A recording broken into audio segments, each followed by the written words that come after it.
Osama bin Laden was born into the wealthy bin Laden family in Riyadh, Saudi Arabia, in 1957. From an early age, he was exposed to the influence of Islam combined with the privileges of wealth and status. The bin Laden family was known not only for its business empire but also for its conservative religious beliefs. Osama grew up in an environment where religious devotion, combined with the responsibility of family legacy, was constantly emphasized. He was a serious and reserved child, showing both intelligence and an early inclination toward religious study. As he entered adolescence, Osama was drawn more deeply into Islamic teachings. The rise of political tensions in the Middle East, coupled with his exposure to religious scholarship, began shaping his worldview. He saw the struggles of Muslim communities across the world and started developing a sense of purpose that went beyond personal or family ambitions. The young Osama was deeply influenced by stories of Islamic history, jihad, and the perceived need to defend Muslim lands against foreign powers. In the late 1970s, when Osama was in his early 20s, he encountered a world in turmoil. The Soviet Union invaded Afghanistan in 1979, sparking a massive conflict that drew Muslims from across the world to defend Afghanistan against the foreign occupation. Osama bin Laden, inspired by the idea of jihad in the defense of Muslim lands, decided to join the Afghan resistance. This was a defining moment in his life. It provided him not only with the battlefield experience, but also with the ideological conviction that he would carry forward for decades. In Afghanistan, Osama became deeply involved with the Mujahideen forces. He contributed financially, organized support networks, and helped recruit fighters from across the Arab world. His connections allowed him to gain significant influence among the Arab volunteers, and he began to emerge as a figure of authority. Afghanistan became the crucible in which Osama's leadership and strategic thinking developed. He witnessed the dynamics of guerrilla warfare, the power of ideological motivation, and the effectiveness of a well-organized network. It was during this period that Osama developed the concept of creating a global network of fighters committed to defending Muslim communities and fighting foreign intervention. His experience in Afghanistan convinced him that Islamic lands could be defended only through a unified effort that combined religious zeal with military strategy. The idea of a global jihad was no longer just theoretical, it became his life mission. The Afghan War also shaped Osama's perception of the world's superpowers. He saw firsthand the involvement of the United States and its allies in supporting factions within Afghanistan. While these powers claimed to be aiding the Afghan resistance, Osama observed their broader strategic objectives. This fueled a deep distrust of Western nations and a conviction that Muslims needed to assert their own authority without dependence on foreign powers. By the mid-1980s, Osama bin Laden had established himself as a key organizer for Arab fighters in Afghanistan. He founded support networks that coordinated training, logistics, and financial assistance for volunteers. His efforts were not only military, but also ideological. He emphasized the religious importance of defending Muslim lands, cultivating a sense of duty among young fighters from across the Muslim world. The reputation he built during this period earned him both admiration and recognition as a significant figure among jihadist circles. As the Soviet forces began to withdraw from Afghanistan in 1989, Osama saw the potential to expand his vision beyond Afghanistan. The experience had taught him that success on the battlefield required a combination of faith, strategy, and organization. He began considering the establishment of a more permanent network that could operate internationally, preparing for future conflicts wherever he deemed necessary.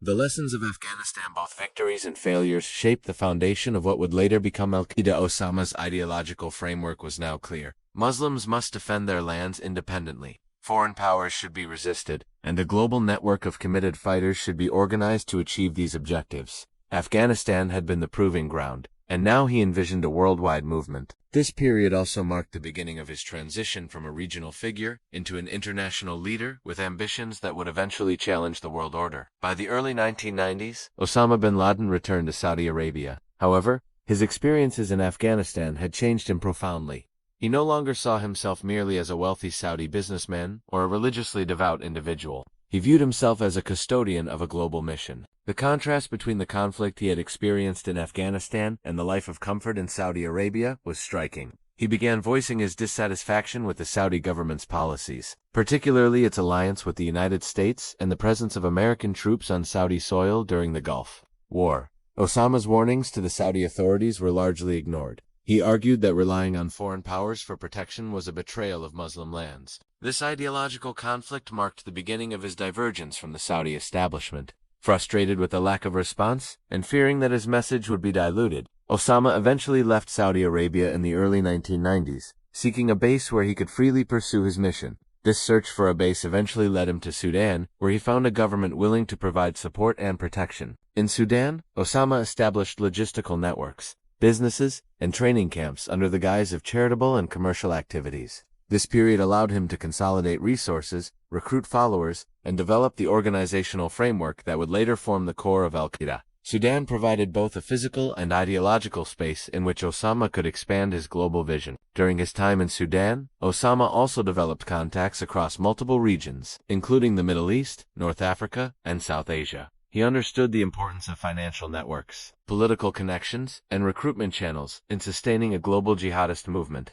His organizational abilities matured, and his vision for an international network of committed fighters became increasingly concrete. By the mid-1990s, Osama bin Laden's influence had extended beyond Sudan. His network was operating internationally, recruiting fighters, and coordinating logistical support. He became increasingly vocal against the United States and its allies, framing their presence in Muslim lands as an affront to Islam. His public statements, combined with his organizational capacity, began attracting the attention of intelligence agencies worldwide. The culmination of this phase of his life was the recognition that Afghanistan, under Taliban control, would provide the ideal environment for his operations. The mountainous terrain offered protection, the Taliban's ideological alignment provided legitimacy, and the local instability allowed the network to operate with relative freedom. This realization set the stage for the next chapter in Osama bin Laden's life: the establishment of a global terrorist network capable of carrying out operations on an unprecedented scale. After leaving Sudan, Osama bin Laden returned to Afghanistan, a land that had become familiar during the Soviet-Afghan War, but now presented a new set of challenges and opportunities. The Taliban had established control over large parts of the country, enforcing their strict interpretation of Islamic law. His alliance with the Taliban was more than a convenience. It was a partnership rooted in shared ideology, but also studied political theory, religious texts, and strategies for global jihad.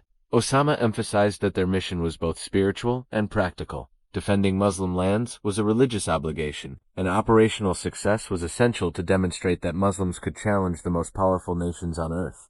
The curriculum was comprehensive, aiming to create operatives who were not just soldiers but ideologues capable of independent action, aligned with Al-Qaeda's mission. By 1998, Al-Qaeda had become a fully operational global organization.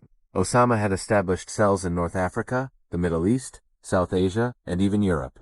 He emphasized decentralized operations, allowing local cells to plan and execute attacks while maintaining loyalty to the core principles of the organization.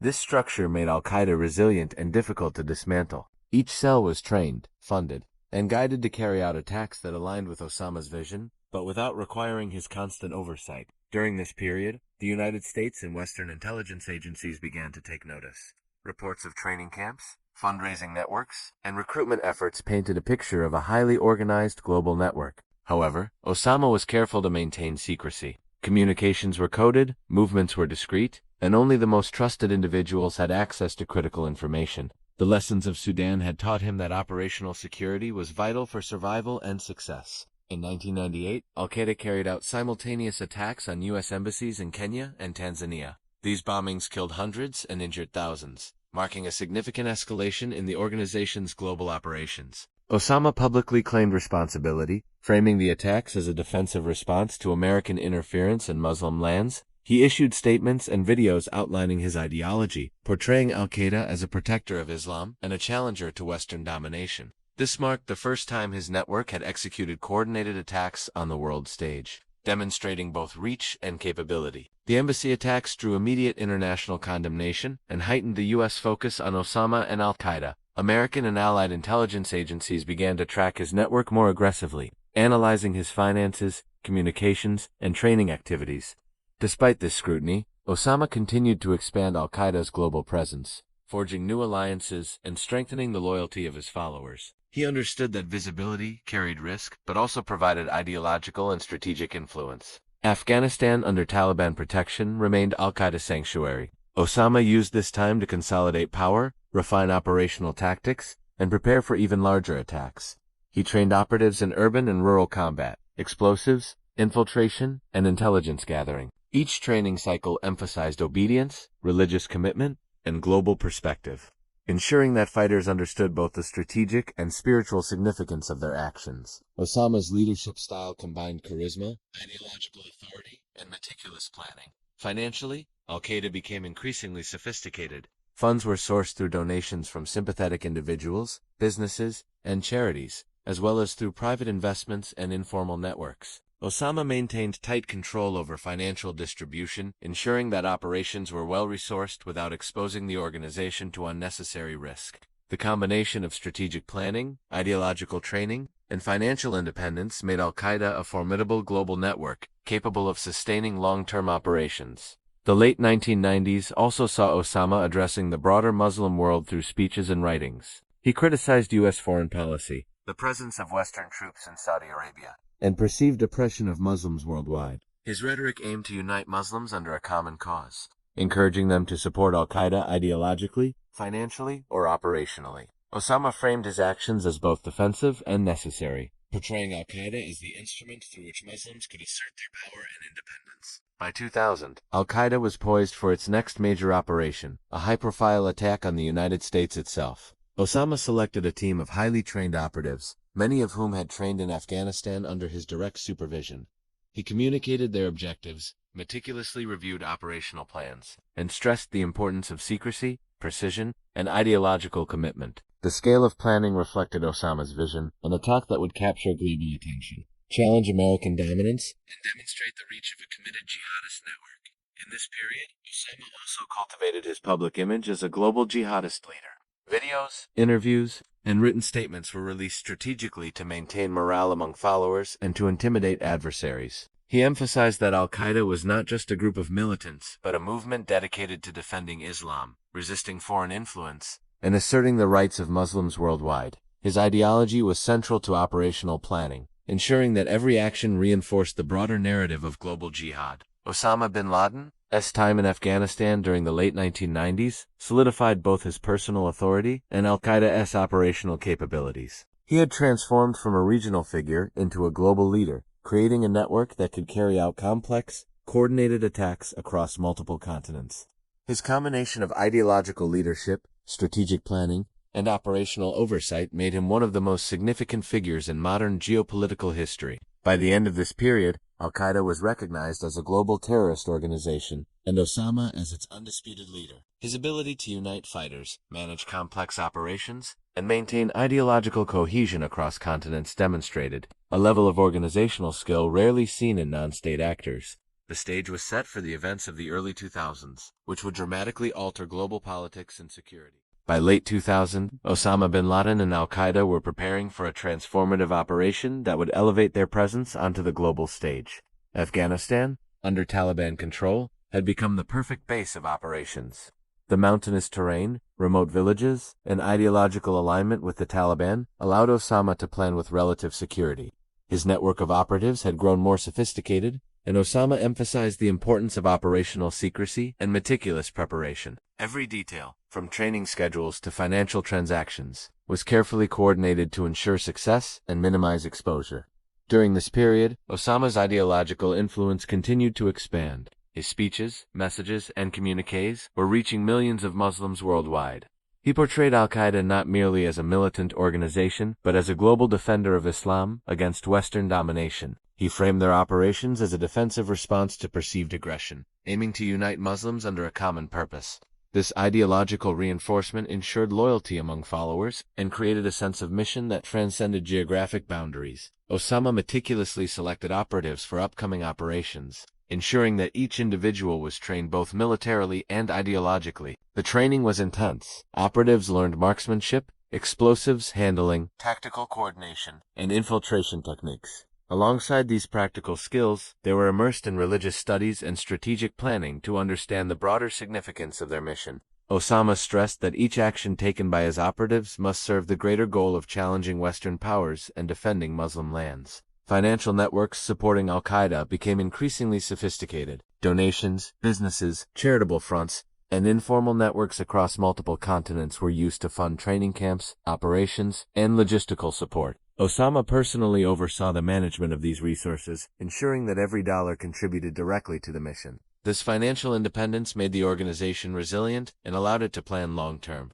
operations without relying on state sponsorship. In addition to preparation for major attacks, Osama and Al-Qaeda continued smaller operations to maintain their presence and test operational capabilities. Attacks on Western targets in Africa, the Middle East, and Asia served both as practice and as warnings. Each operation was carefully studied to improve tactics, assess vulnerabilities, and reinforce the ideological narrative of Al-Qaeda. Osama's leadership emphasized learning from each operation while maintaining the broader strategic vision. By 2001, the network was fully operational and ready for a high-profile attack that would send shockwaves across the globe. Osama's vision was not limited to a local or regional demonstration of force. He sought an operation that would challenge the world's most powerful nation and alter the geopolitical landscape. The planning involved years of preparation, recruitment of dedicated operatives, and the establishment of logistical networks capable of moving personnel and materials covertly across continents. As the plan neared execution, Osama emphasized both discipline and secrecy.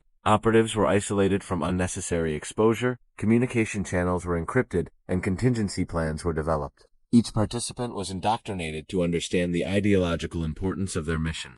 This was not merely an act of violence, but a statement against perceived oppression and a call for global recognition of Al-Qaeda's power and purpose. During this time, Osama also sought to consolidate his position as the ideological leader of a global movement. Messages were carefully crafted to inspire supporters, intimidate adversaries, and legitimize Al-Qaeda's actions within a religious framework. He communicated that defending Islam and resisting foreign powers was a religious obligation, framing every planned attack as a necessary part of a larger spiritual and political mission. In mid-2001, the operation that Osama had long envisioned, the September 11th attacks, was meticulously coordinated. Teams were deployed, flight paths rehearsed, and timing calculated to maximize impact. Osama's role, though largely strategic and ideological, was critical. He provided guidance, selected leaders for each cell, and ensured that every participant understood the mission's significance. The months leading up to the attacks were marked by intense preparation, reinforcing training, and maintaining operational security to prevent discovery. The September 11th attacks were a turning point, not only for Osama and Al-Qaeda, but for global history. The destruction of the World Trade Center towers and the assault on the Pentagon killed thousands, injured countless more, and captured worldwide attention. Osama's ideological framework framed the attacks as retaliation against Western interference in Muslim lands. While the scale of the attacks was unprecedented, they were consistent with the strategic vision Osama had nurtured for decades to challenge a superpower, demonstrate the global reach of Al-Qaeda, and galvanize support among sympathetic Muslims worldwide. Following the attacks, Osama bin Laden became the most wanted man on the planet. The U.S. and its allies launched a global manhunt, deploying intelligence, military operations, and diplomatic pressure to dismantle Al-Qaeda and locate its leader. Osama went into deep hiding, using Afghanistan's rugged terrain and remote safe houses to evade capture. Despite the intense pressure, he remained an influential figure, continuing to direct operations, issue statements, and maintain the cohesion of his global network. The aftermath of September 11th reshaped international politics. Osama's actions prompted the U.S. invasion of Afghanistan to dismantle Taliban support for Al-Qaeda, initiating a prolonged conflict that would dominate global attention for years. Al-Qaeda's network, while disrupted, remained resilient due to its decentralized structure, the ideological training of its members, and Osama's strategic foresight. The organization adapted, spreading cells to new regions and reinforcing global recruitment networks. Osama's strategic and ideological leadership during this period emphasized adaptability, secrecy, and persistence. He encouraged operatives to remain committed to the cause, maintain operational security, and continue their mission despite increased international scrutiny. His ability to inspire loyalty and maintain organizational cohesion under extreme pressure underscored his role as a transformative leader in global jihadist movements. By late 2001, the combination of Osama's ideological influence, Al-Qaeda's operational sophistication, and global attention established a new paradigm in international security. Governments were forced to confront the reality that non-state actors could exert unprecedented influence, challenge superpowers, and inspire followers across continents. Osama bin Laden had become a symbol of this new era, demonstrating the power of ideology, organization, and strategy to impact global affairs. Osama's meticulous planning, ideological vision, and operational skill during this period laid the foundation for subsequent global terrorism campaigns. His ability to transform personal beliefs into a coordinated international movement illustrated the profound influence that one individual, with vision and organizational talent, could exert on world events. The September 11th attack solidified Osama bin Laden's status as a figure of historical significance, both for the devastation he caused and for the paradigm shift he introduced in global security and counterterrorism strategy. Following the September 11th attacks, Osama bin Laden went into complete operational secrecy.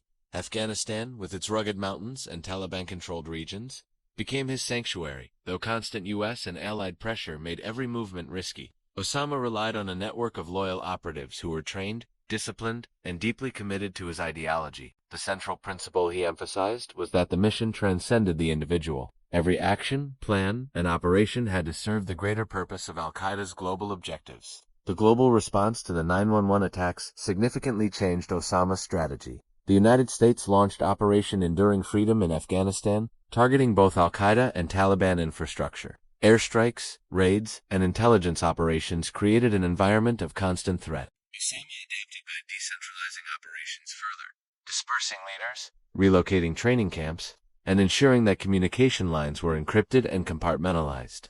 Despite the chaos, he maintained control over the organization's ideological and operational framework.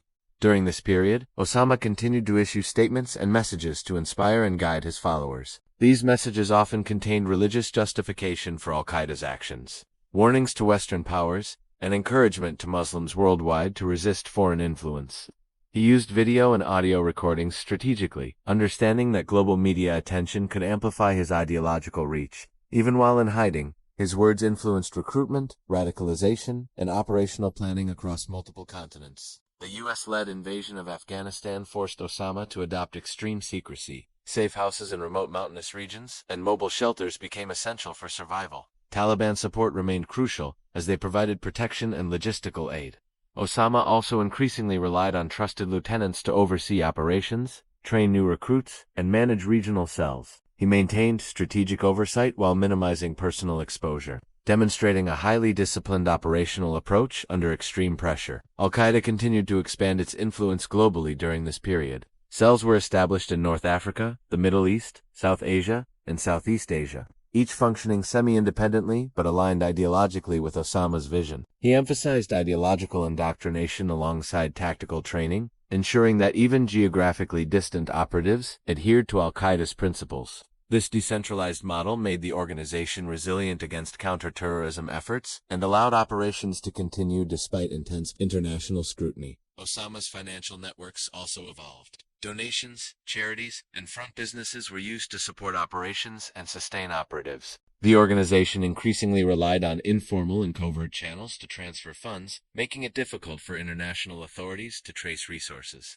Osama personally monitored financial flows to ensure operational continuity without compromising security. The combination of financial independence, strategic planning, and ideological cohesion gave Al-Qaeda a sustained capability to operate globally. In 2002 and 2003, Al-Qaeda conducted several high-profile attacks and attempted plots, reflecting both the operational experience gained in Afghanistan and the training Osama's followers received. These included attacks in Yemen, Saudi Arabia, and North Africa, as well as foiled plans in Europe and the United States. Each operation reinforced Osama's belief in the effectiveness of decentralized, ideologically driven cells that could act independently while following Al-Qaeda's broader strategic objectives. Osama also recognized the importance of media and propaganda in shaping perception. He strategically released statements, videos, and interviews to highlight Al-Qaeda's actions, criticize Western policies, and galvanize support from sympathetic groups. He understood that ideological influence was as important as physical attacks.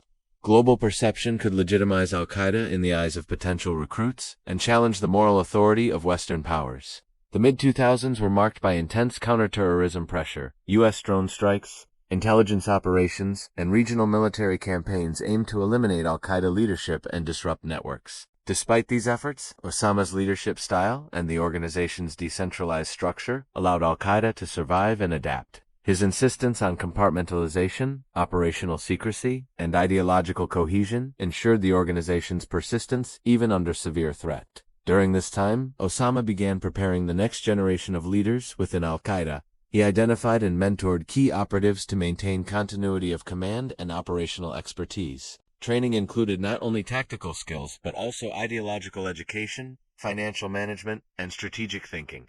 Osama's goal was to ensure that Al-Qaeda could continue its mission independently, even if he were captured or killed. By 2005, Osama bin Laden had become a symbol of global jihad, recognized worldwide as the leader of a sophisticated and ideologically driven terrorist organization. His influence extended beyond Afghanistan. His ideological and operational guidance shaped attacks and recruitment in multiple regions.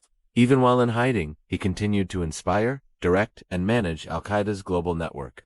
The persistence of Al-Qaeda under extreme international pressure demonstrated Osama's strategic foresight. He balanced operational effectiveness, ideological integrity, and personal security, ensuring the survival of the organization despite relentless pursuit. His ability to adapt, delegate authority, and maintain loyalty exemplified his skills as a leader of a transnational movement. By 2006 and 2007, Al-Qaeda faced both successes and setbacks. Drone strikes targeted key leaders, some cells were dismantled, and financial networks were disrupted. Yet the organization remained operational, spreading into new regions and maintaining a presence in areas of instability. Osama's leadership ensured that the organization's ideological mission remained intact, even as operational capabilities were constantly tested. Osama bin Laden's strategic vision during these years emphasized patience, resilience, and long-term planning. He encouraged followers to remain committed to the cause, adapt to changing circumstances, and maintain secrecy and discipline. The combination of ideological training, operational expertise, and global reach made Al-Qaeda a persistent challenge for international security. By the late 2000s, the global counterterrorism effort had intensified, but Osama's network continued to operate. He had transformed Al-Qaeda into a decentralized, resilient, and ideologically cohesive organization capable of influencing global events. His ability to combine religious motivation with operational planning ensured that even in hiding, he remained a central figure in global jihadist movements.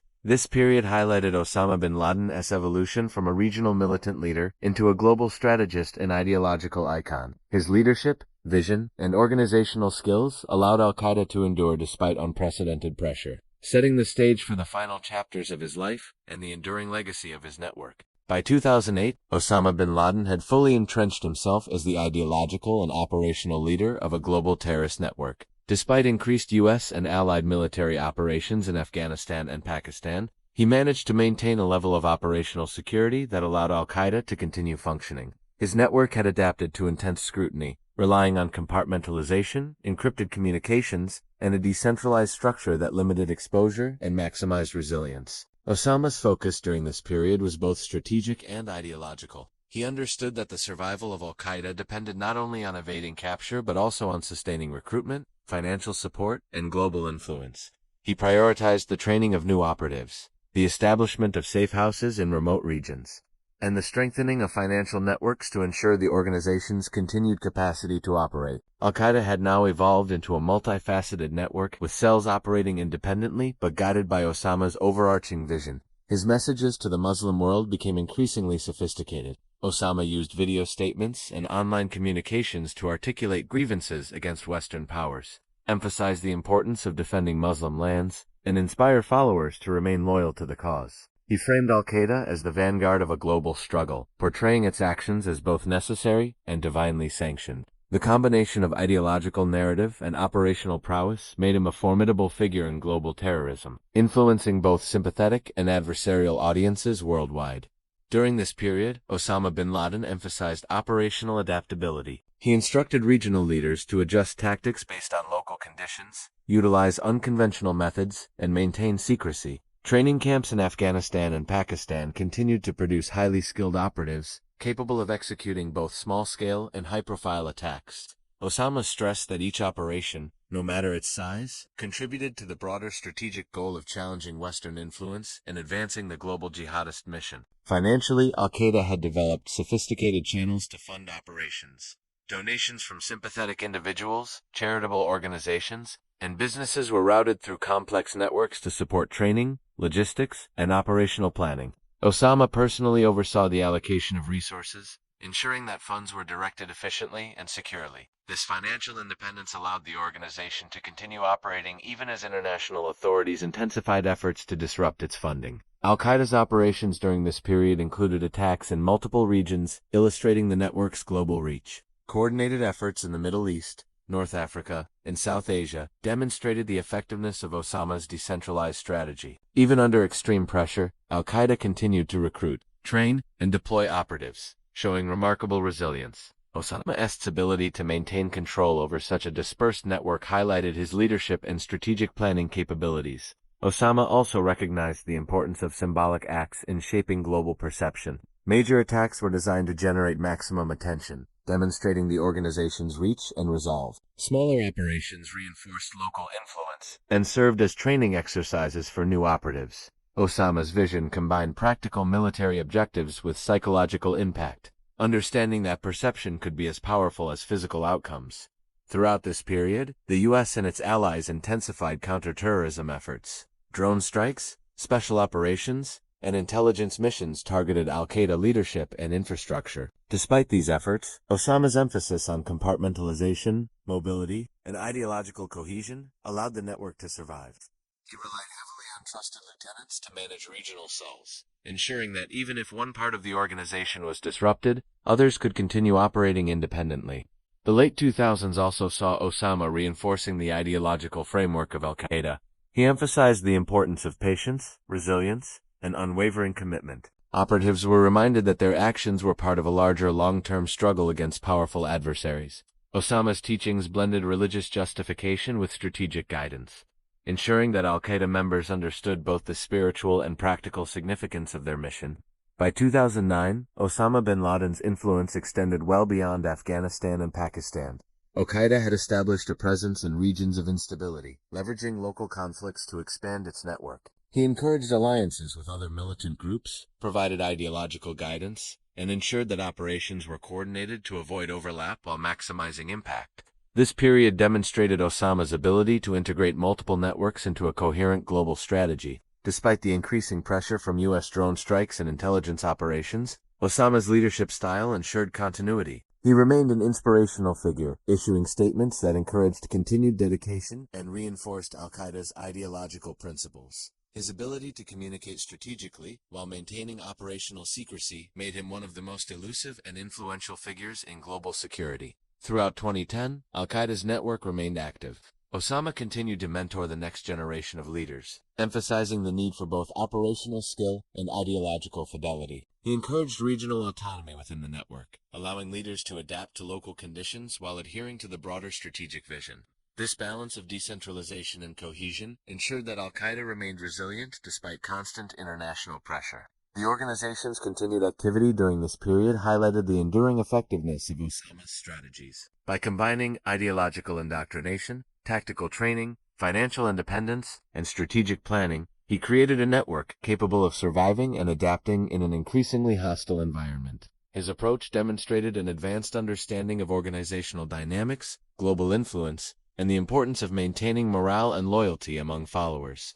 By the end of 2010, Osama bin Laden had firmly established Al-Qaeda as a global terrorist network. The organization's operational capabilities, ideological cohesion, and financial independence were the result of decades of strategic planning. Osama's leadership had transformed a regional militant movement into a transnational force capable of challenging the world's most powerful nations. His legacy, both ideological and operational, continued to shape global security and counterterrorism strategies. As the world moved into the second decade of the 21st century, Osama remained a symbol of global jihad. His ability to inspire, organize, and sustain a transnational terrorist network underscored his significance as a historical figure. Al-Qaeda's continued operations reflected his strategic foresight, ensuring that his vision would persist beyond his physical presence. The foundations he had laid ensured that the organization could endure, recruit, and operate globally, leaving a lasting impact on international security.